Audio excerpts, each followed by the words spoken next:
I rise today to honor all the brave and fearless women who have come before me, who have raised me, who have made it possible for me to be here today.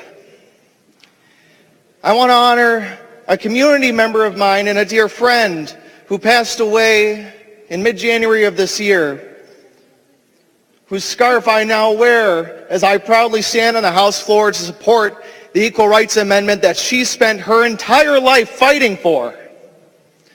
It is because of her advocacy for the future that not only am I able to be here, but so many of my colleagues are able to be here as well. I rise to honor my grandmothers, Nadine and Connie, who in the late 60s were left to raise children by themselves. And need I remind anyone that the late 60s were not particularly a friendly time to single mothers.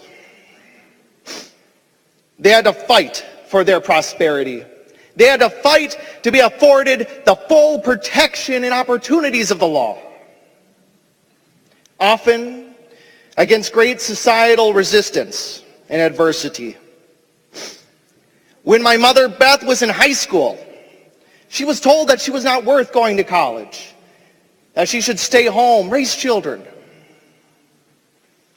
Well, I'm proud to say now that she holds an associate's degree and 2 bachelor's degrees, and now spends her days delivering babies in our community at St. Francis Hospital in Shakopee.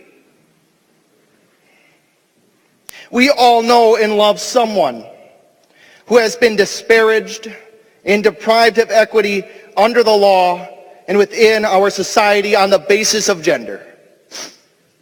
It is time for us not only definitively leave behind the inequities of the past, but to ensure for all Minnesotans, emphatically, that whereas yesterday was built with a brick and mortar of inequity and oppression, that the brick and mortar that will be used by people like my younger sister Hannah to build the future shall be that of equity and opportunity for all within our great state.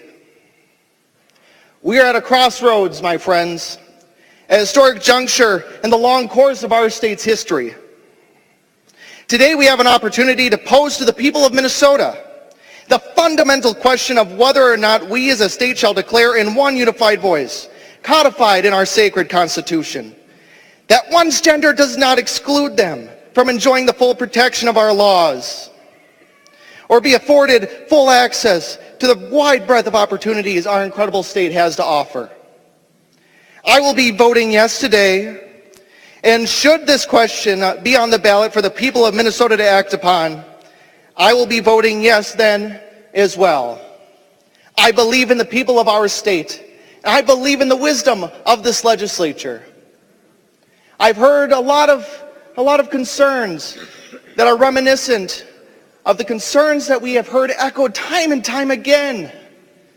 Every time we have been asked the question, shall all people be afforded equity and fair and equal treatment under the law? Every single time throughout the course of our history. But my friends, we must be so careful not to propagate the echoes of the past, because they need not define our future. Our future can be defined solely by our faith in all people, in all Minnesotans, and on the basis that every single human deserves to be treated with dignity in the eyes of the law and in our state. Thank you, Madam Speaker.